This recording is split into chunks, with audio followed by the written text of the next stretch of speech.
we'd had like a quarterly meeting or a picnic or something like that, and we went and had an exec dinner, and we made our way over to Century Bar, and there were 3 or 4 other people from the company there ahead of us. And he starts talking about, like, I think I want to go do this, like, da-da-da-da-da. Like, that's cool, man. Like, you know, you absolutely should, da-da-da-da-da. Like, I support entrepreneurism and all that kind of stuff. And, like, literally the next day at, like, 10 o'clock, so he's like, yeah, Josh quit. He's going to go do his thing. I was like, oh, you just inspired him so much. Well, yeah, right? I was like, I need to, like, not drink and encourage people. Apparently. I was like, I was maybe over the top. You know what? I'm a big fan of entrepreneurs, but I do think the whole, like, if you really want to go, you should just go quit your job. I think we overhype that a little bit sometimes. That's because, like, there's a lot to be said for cash flow. Yeah. You know what I mean? And, like, you do not will yourself into cash flow starting a business. Most businesses fail. One of the things I've talked to a lot of people that say they want to do something is, one, the perceived risk is actually probably higher than the real risk, right? There are ways to mitigate exactly what you're talking about, cash flow and stuff. And there's a lot of ways to mitigate that. That's one thing I learned. The other piece of it was very much of, if you can't handle the lows, don't do it, because you're going to have cash flow problems. You're going to have something fall through. It's going to happen. It's unavoidable almost. So, you know, everybody can handle the highs. When things are going well, it's awesome, and everybody loves it. And you're just like, of course, just loving life. If you can't handle the lows, you know, and that's one of the critiques my wife's had of me for. It was our 21st anniversary yesterday, right? So we've been at it a while. Oh, like your marriage anniversary? Yeah, 21. Oh, that's a long time, man. Yeah, I know, right? So you've handled some lows, because nobody gets 20 years without some lows, right? Right? So. But one of her critiques of me for the longest time is like, you don't get too excited about anything. I was like, but I don't get too down about anything either, right? I can I'm always kind of using flow on that. And I think that's translated well on the entrepreneur side, because you're going to get kicked. I got really good advice from a mentor from a few years back. He was like a sales leader. I worked for him in a sales capacity. And he said some wise advice I think he had heard from somebody else. And he said, it's never as good as it seems, and it's never as bad as it seems. Yeah. And he went on to say, that was the best part of the advice, but he went on to say, when things are really good, keep grinding. When things are really bad, keep grinding. And that's it. That's the total message, right? Man, I need that message so much every day, because I'm I wouldn't say manic is an exaggeration. I exaggerate my emotion. I exaggerate to myself, right? Like, even in the way that I describe that tendency to myself, right? So, like, I have that tendency to be erratic, even in the way I describe my own emotions to myself. I have to remind myself, it's never that serious. It's never as high as it seems. It's never as low as it seems. And that discipline or that mentality has been one of the most useful things to me as a business owner. Everybody's got their kind of unique takes to those kind of things. Mine, I tend to have irrational confidence.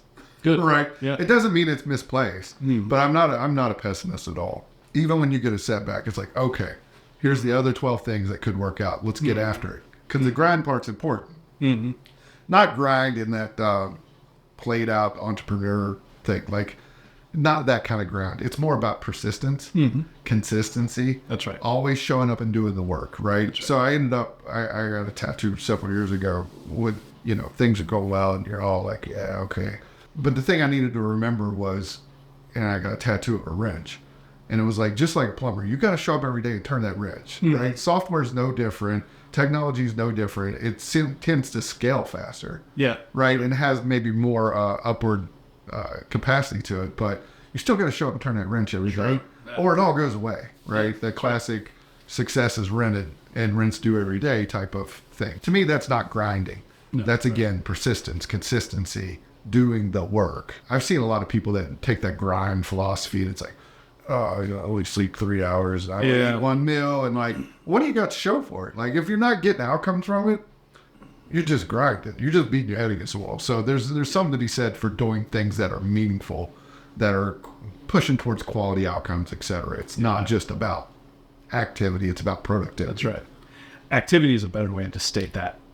To state it the way I believe it. I don't believe in the grind. Like, I'm not trying to compete with people in terms of the number of hours I work, right? I don't grind that way. Yeah. So I'm with you on that. It's about consistently doing the activity. Yeah. And I think that was one of the maybe advantages I had as an older entrepreneur, right? I was mid to late 30s. I had kids. And one of the things that I committed to was I'm still going to pick up kids from practice. I'm not going to miss games. I'm not going to sacrifice those things because, again, all this stuff's fleeting. It might go away. And to like put all your eggs in that basket and miss all that stuff, and then you got to show back up and be like, I didn't mean it, kids. Right. I know it didn't work out, but nothing against you. And they're like, where were you for 3 or 4 years? That's right.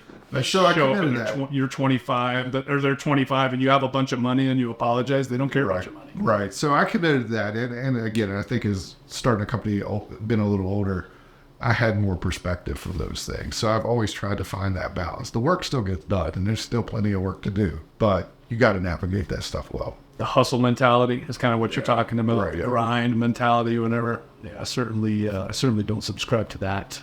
I was talking to another guest who was in here about kind of the mixing of family and work, and how do you kind of turn one off and turn the other on, whatever. And honestly, my 6-year-old sits up on my lap sometimes when I'm doing a meeting, depending on who it's with and how much I need to focus or whatever. If it's internal and we're talking about editing the podcast or whatever, he'll just kind of sit there with me and we work through it, and that's fine, right? You know, you make sure you don't lose time that you don't need to lose with your family. Yeah, and honestly, there's an education component too, right? Seeing you do the work, right? That's right. My dad was a coal miner. The dude came home dirty and tired. That's right. Right? So And you you learn work get ethic. you see that and you go, okay, like there's a bar being set there. So my kids, I've taken plenty of calls in the car with them, right? And they probably heard things that they didn't need to hear at that point, but with enough exposure and with the context of how you're raising your kids, you know, there's some resiliency to like, yeah, maybe that wasn't exactly, you know, appropriate, but you'll survive. But they get to see that, you know, provide an opportunity. We have pictures from the first year where the kids on the weekend were helping me build IKEA furniture for the employee that was going to show up on Monday. Right? So they got that experience, and it was little things that they could do to contribute and feel a part of it. And now I have a 17-year-old, and she took an internship last year with the leadership and development team. Because I was like, we'll just make her the snacker or something. And people that are smarter than me in the organization are like, no, let's give her something meaningful and try out some things that may matter. Now she loves her boss. She's like, okay, how do I get his job? And it's like, well, you need to go to business school and you need to look at these kind of things. And that's kind of the track she's on. Yeah. Right. So that opportunity was a part of that Mile Two journey, you know, that I'm on too. So I look at that and say, you know, there's a lot of cool little maybe side benefits that you don't think of because everybody thinks about the sacrifice, but it also creates opportunity. 20 years from now, we will see the first generation of adults who were raised by a largely work from home workforce. There have been work from home people for a long time, but a small amount of them. A couple decades from now, we will have a whole generation of kids who, a huge number of office employees, it will be, you know, like agriculture days again. People were raised and parents who they were working with, right? I wonder what that's going to look like in a couple of decades. So I hadn't thought about that. Like, it's almost the opposite of latchkey kids. But the other thing, you know, the other analogy that kind of popped in my head is, you know, 20 years ago or so, we started sending work to other time zones, right? So essentially work could get done asynchronously across time zones. Well, they almost behave that way now. Like, what does a work day look like for this generation 20 years from now? Because I bet they don't treat time like we do. Because we kind of grew up in that, well, you go to work at 8, come home 5, lunch is at noon. That's not as real for that group, I don't think. And as it matures and as they explore it, because they're going to explore those boundaries, what's that going to look like? Almost is work become more asynchronous? And the whole meetings and teams and things like that, does that start to dissolve? And there's probably some goodness there too. No, I don't want to do anything else. I just want to fast forward real quick. It's funny what tech can do to an entire culture. Yeah. I mean, like a little technology, like a video meeting can do to an entire culture. You know? My experience, like that I'm dealing with right now, cell phones, AirPods. My teenagers walk around with at least one of them with an AirPod in at all times. Like that wasn't even something that we didn't even dream of. I've just gotten addicted to the AirPods this week. It's funny that you mentioned that. Yeah, my wife was just making fun of me about them. She's like, "You look like a kid," because I've had them in all week. Yeah.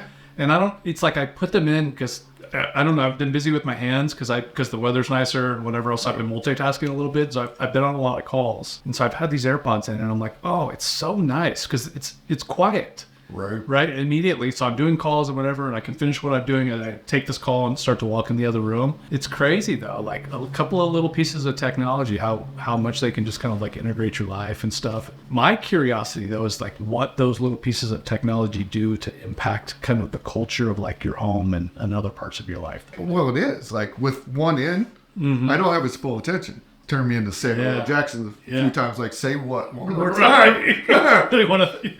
Won't lose my mind, right? Because he's listening to something else on YouTube. Yeah. Whether it's... For me, I'm just waiting for the phone to ring so that I can... Yeah, right? So he's got a continuous stream of things going on, whether he's super into basketball. So kid knows as much about the NBA as probably most GMs in the NBA at this point.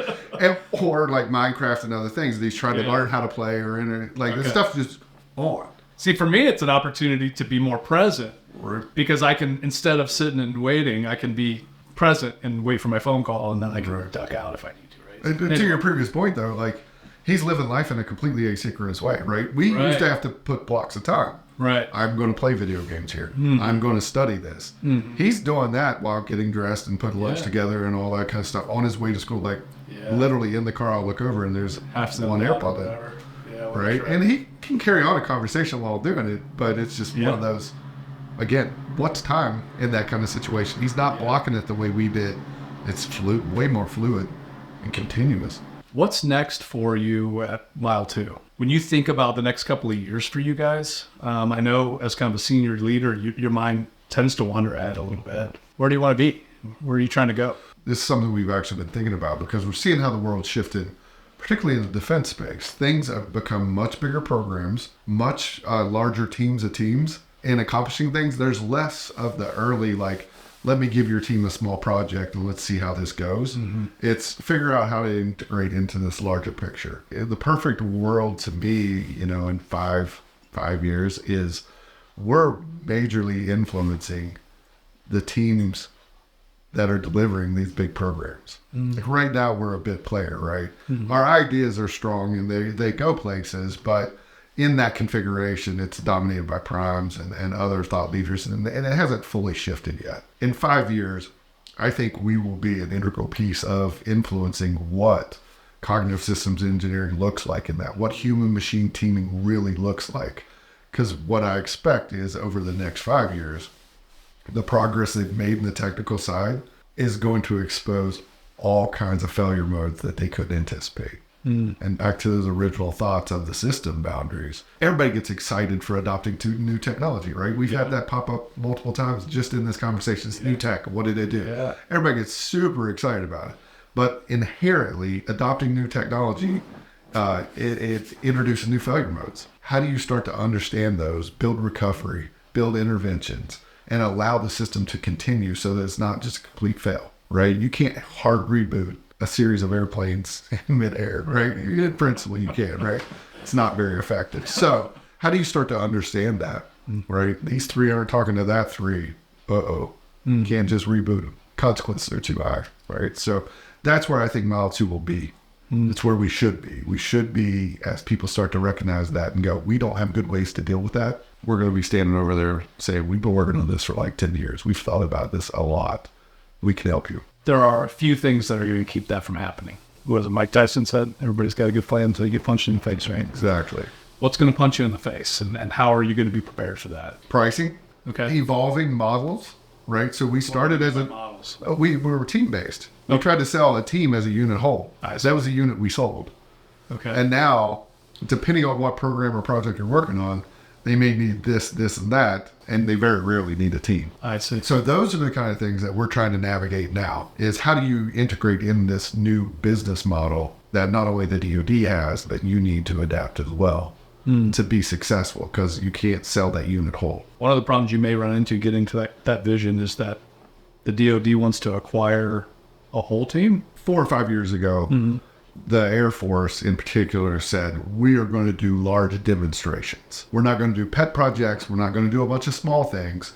We're going to do demonstrations, and it either works and survives or it dies fast. But with critical mass, we're going to spend $80 million on this thing, not to, $80 million worth of $150,000 projects. I see. Or $3 million projects. Okay. So as you can imagine, for a small business, it's a lot easier to get into a $150K project and have that be your complete thing, right. And only you. Right. Or a $3 million project where you're doing half the work or maybe all the work there too. A small business saying, I'm going to do the $80 million project, there's a risk profile that most DoD folks don't want to take, right? So it says, I'm going to bet on this small company to do it $80 million. So you're going to be a part of a team. Gotcha. So how do you evolve your business model as the Air Force and the DoD is evolving its business model, right? And being a one-stop shop is challenging too, right? Autonomous control algorithm for X probably doesn't work for Y. Air and sea maybe, because there's a lot of degrees of freedom, but as soon as you say, okay, we'll do ground vehicles, well, that's different, right? So being like, we're going to do the control algorithms in the designs, in the hardware, how many companies are big enough to do that? So a lot of the challenge may just be scale. Yeah. Getting to the appropriate scale so that you have an invitation to solve the problems that you're capable of solving. Right. So where do you fit and how do you fit there? Well, that sounds like a big and fun problem to try to solve over the next 5 years. I don't know about fun, but big and important. That's a good one, though. Big and important. It is, yeah. What else? What else is going to get in your way? You were talking about COVID impacts and remote work and how those things have changed the dynamic for a lot of things. I think one of the things, especially in the world that you're in, right? I'm seeing some evidence that people are not growing and getting the mentorship and things that they need so they job hop. It's really easy to kind of mask some of those things in a way that you couldn't before. Like, hey, this isn't working out for me. Let's go find another job. And I don't think that you can find jobs and learn at a pace that will actually grow you in your career. So the lack of patience, the lack of willingness to work through the adversity. There's so many. I can work for anybody anywhere. Right? I just need to hop online. I can find a job tomorrow, especially if you're a software developer, a designer, or an algorithm developer. So how do you make sure that just because someone has 7 years of experience doesn't mean that they've had good mentorship, they have good experience? How do you start to tease some of that stuff out? Because resumes are going to look really, really good, I think. That's right. But I think they very likely could be masking a whole lot of challenges in someone's actual development. So caliber of talent, tenure, trust on the team. What's your take on that? I'm actually curious. Well, on one aspect of it. Now that anybody can work from anywhere for anyone, are people actually getting meaningful experiences and growth from those jobs? Yeah.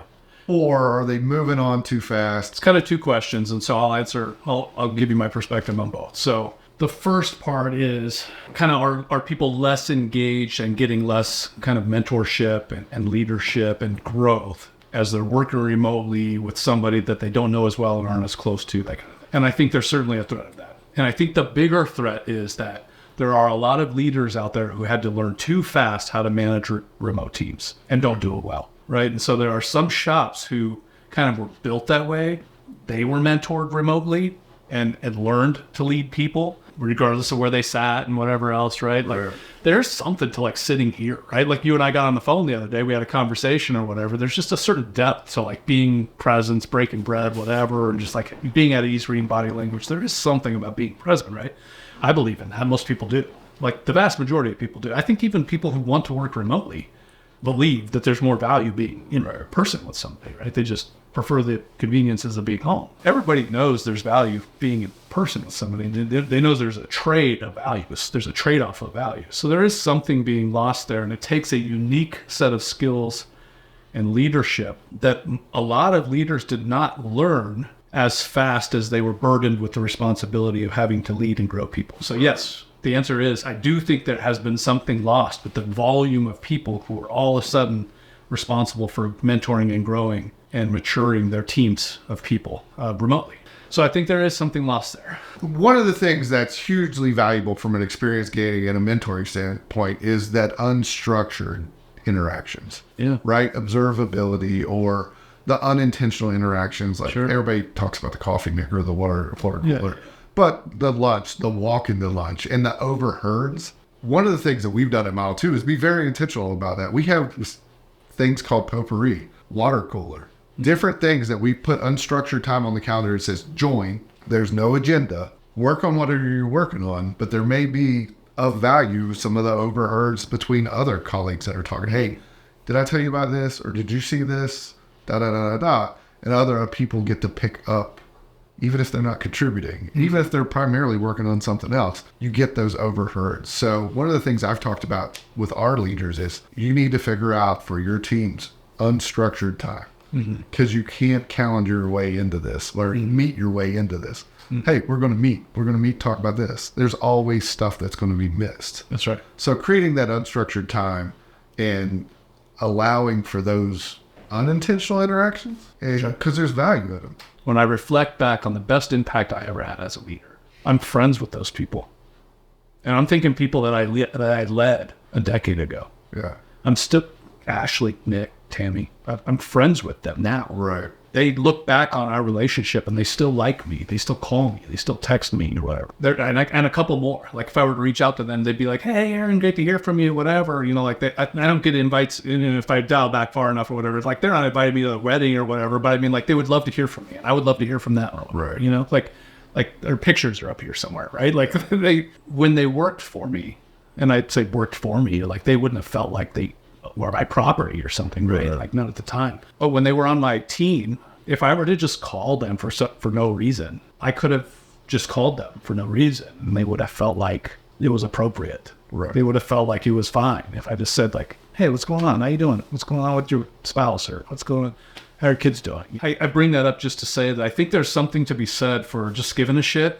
Right. And I think there's a responsibility that a leader has, like whether your job is to like manage the servers, you know, whatever your job is, whatever your responsibility are. And for me, it was to get the resumes submitted to whatever, right? As a leader, your job is to just give a shit about those dozen people, right? Yeah. And so, you know, I knew Ashley's kid, and I knew Chad's girlfriend, and I knew Mike's, you know, car had problems and whatever else, right? And they were not my kids, you know what I mean? Like I didn't take all responsibility for them. I wasn't their dad, but I cared about them.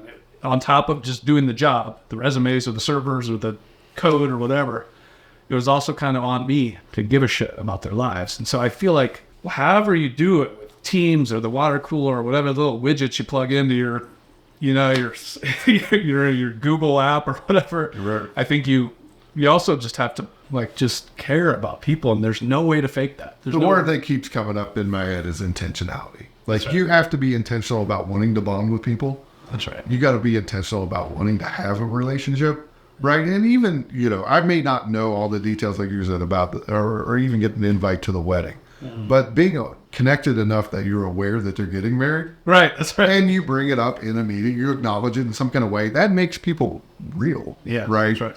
It's not transactional. So it's that intentionality around wanting to generate a relationship, an appropriate relationship, regardless of where you sit in an organization, or being, you know, intentional about acknowledging and building that bond. That is super. That's easier to do when like, hey, you got plans for lunch, when you can have impromptu because you're sharing the hallway or whatever, right? You know what I mean? And it's way easier to do when you just randomly share space. Yeah. But you might just have to grab a call here and there. You know what I mean? Or whatever you do, right? However you do it. For me, it's more like, don't waste the opportunity, right? Right. So if for some reason you find yourself in a situation with this person in a meeting or their boss or someone else they interact with, and an anecdote comes out, use that the next time. Not use it in a Like leverage. right. No, But yeah, bring that up. That's right. Hey, that shit. You know, I ran into one of our employees at a dinner. He was at dinner with his wife. I was at dinner with my wife.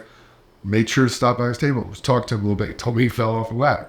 The next stand-up on Wednesday, I made a note of it. Right. About it in front of all 100 people. Yeah. So now, you know, not to embarrass him or anything like that, but it's one of those to make it was a genuine connection. That's right. Right? It was a genuine connection that you could expose to other people and say, you know what, that guy cares. Like, he didn't just go have dinner and wave. Yeah. He stopped. He spoke to his wife. He found out what was going on. Not only took that, he remembered it a week later and shared it with the larger group in the context of something else. To digress back to the point that you brought up about talent and the risk of kind of disconnecting and losing the opportunity to really kind of like mentor and develop folks, whatever. That is a risk. There is a trade-off there to kind of losing less, you know, influence and whatever there. There's such a battle going on in kind of like the greater kind of talent community or whatever of like, oh, coming back to the office at, you know, it's so you're evil if you make us come back to the office, whatever. That's cool, whatever. You know, have your argument, your position, whatever it is. But let's not pretend like there's no value in being present together. There is. It's a trade-off. And if you feel like it falls further this way than that way, that's fine. I do agree that there's something lost there. We have to figure out how to, and maybe it's just a matter of, like you said, intentionality is the key. Right? And then there's certain people that desire that more than others, right? That's right. And I think they disproportionately benefit from others, right? Mm-hmm. There's a group that comes into our office on a regular basis. Mm-hmm. And several of them are pretty junior and some of them are. Mm-hmm. So they're getting those interactions. But also, like, I make sure to stop by and talk to them every day. Like, I had a really bad schedule one day, and it was like 2:30 before I made it to the 4th floor. And they were like, the date was incomplete. Like, where were you? What are you doing? Like, da-da-da-da-da, you know? Yeah. Type of thing. And I was like, whoa, y'all paid that much attention? They needed like, you. It's just what I do. Like, because I enjoy it. I like seeing and talking to people. But they were like, wait, our day was weird. Yeah. Because you hadn't been here yet. You want to know my 2 cents on the work from home versus remote teams thing? Here's my 2 cents. Is I think teams are way more productive when they're co-located. That's my 2 cents. Okay. And people can argue however they want about it. That's my objective opinion. That's my subjective opinion, rather. But I think individuals in their lives feel way more productive when they get to work from home. And they feel way more holistic when they get to work from home. Right. And they own the market, particularly in the high-tech field that we live in. They own the market. So it shifted a little bit toward the employer, where I'd say a little bit, but it's still a talent world. The talent still kind of owns the market in the high-tech world. So if you want to run a successful tech business or whatever, I think giving options, whether it's hybrid or being very, kind of progressive about working from home or whatever, I think it's a great resource to offer. Yeah, and I think that's where framing matters, right? So if you are not treating the world as a series of stakeholders, and it's primarily about the shareholders, when you mandate those things, that's right. It's very universal, one-sided, unilateral, right? When you try to live out your beliefs as, looking at different stakeholders, and you try to explain, like, profit does matter. Profit's not evil. Yeah. It's what do you do with it. It's how you prioritize it. It's how you... it's a big part of getting to that 5-year plan. Right. If you make it about trade-offs and not trade spaces, then you end up at some funky spots, and animosity builds up, and capitalism gets twisted, right, into this evil thing. And it doesn't have to be. And, it's driven actually so much good in the world. Like, that's right. We lose perspective of that. So one of the things that we've talked about as we've navigated, because everybody has that reaction, particularly as a senior leader or as a Gen Xer, you're like, well, we need to get back in the office. And if we can tie it to a business need, and we can tie it to, that customer stakeholder, our team stakeholders, and the community stakeholders, I think folks will buy in on that and not be, wholly resistant to it. Yeah. But if you just say, we need you here, then my whip doesn't reach you. Well, just because of the compliance thing too. That's like now you're like check-in badges, you're doing all this compliance stuff. It's like every time I go into your office, which I've been in there twice, I guess, my heart breaks a little bit because it's like the coolest office in Dayton, and it's empty. Right. Your whole team's all over the country, and it's the coolest office in the area. Yeah, I mean, the COVID provided opportunities too, right? So we could hire talent wherever they were. Yeah. But the decisions that were made pre-COVID, when the propensity of our folks were in Dayton, led to that office being built. And I appreciate the comment. It's such I also agree. I'm like, this place is awesome. Such a cool space. And you see it, 30 people in there. Yeah. When it can hold maybe 200, you're like, right. But 5 years from now, when you're 500 people big, then that's the way I look at it, right? It's back to that irrational optimism. If we get 500, then 150 will be in there. That's right. Well, thanks for being a guest on the podcast, man. I appreciate the conversation. Anything else you want to hit before we wrap it up? No, thanks for the opportunity, right? And again, thanks for being a stakeholder in the community and making this all go, because these are the kind of vehicles, venues, and opportunities that need to be a part of the ecosystem to really make it continue to go. I appreciate your... I don't know if I ever told you thank you, but I'm pretty sure you drove business my way at least once or... Yeah? Yeah, so anyway, good day to you, man. Thanks, man. I appreciate it. All right.